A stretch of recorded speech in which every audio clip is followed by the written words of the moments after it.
रमेश के लिए सुबह सिर्फ दिन की शुरुआत नहीं होती थी, वो एक वादा होती थी कि आज भी वो सब संभाल लेगा। अलार्म बजने से पहले उसकी आंख खुल जाती, कमरे में गहरी नींद होती और उस नींद के बीच उसकी जिम्मेदारियां पहले ही जाग चुके होते। वो धीरे से उठता, कपड़े पहनता ताकि बच्चों की नींद न टूटे।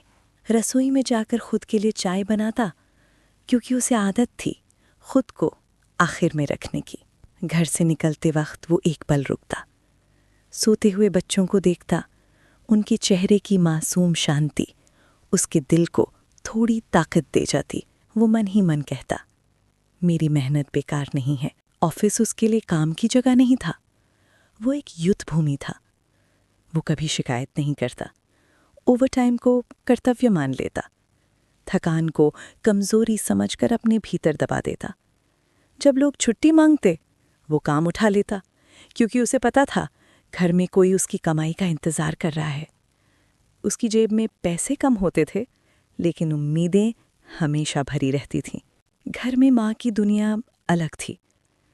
बच्चों की हर ज़रूरत माँ से शुरू होती, माँ पर ही ख़त्म होती। मम्मी भूख लगी है, मम्मी डर लग रहा है, मम्मी स्कूल में ये हुआ। और पिता बस पीछे खड़ा सब सुनता रहता।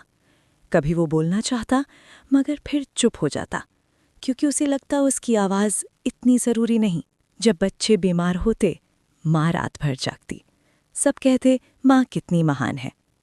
और रमेश, वो बाहर खड़ा दवाइयों का इंतज़ाम करता, हॉस्पिटल के चक्कर काटता। किसी ने नहीं कहा, पापा आप भी तो जागे थे। धीरे धीरे रमेश ने अपने शौक छोड़ दिए। कभी उसे लिखना पसंद था, कभी संगीत सुनता था, कभी सपने देखता था। अब उसके सपनों के नाम थे बेटे की पढ़ाई, बेटी की शादी, घर की ईएमआई। उसकी दुनिया दूसरों की ज़रूरतों में घुल चुकी थी। रात को जब सब सो जाते, रमेश छत पर चला जाता। वहाँ कोई सवाल नहीं करता, वहाँ वो खुद से बात कर सकता था। वो आसमान को देखता और सोचता कि अगर मैं ना होता तो क्या ये घर इतना शांत होता। उसकी आंखें भर आती, पर वो रोता नहीं था, क्योंकि उसने खुद को सिखा लिया था, पिता रोते नहीं। एक दिन उसकी तबीयत ज़्यादा बिगड़ गई, सीने में दर्द, सांस उखड़ना, हाथ कांपना। मगर उसने कहा, काम ज़रूरी है, बाद में देखेंगे। वो जानता था अगर वो रुका तो घर रुक जाएगा। और फिर वो दिन आया जब रमेश घर नहीं लौटा।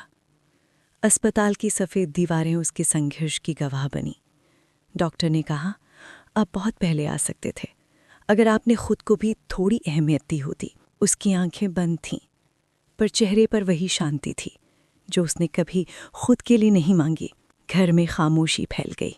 माँ मजबूत दिखती थी, लेकिन भीतर से टूट चुकी थी।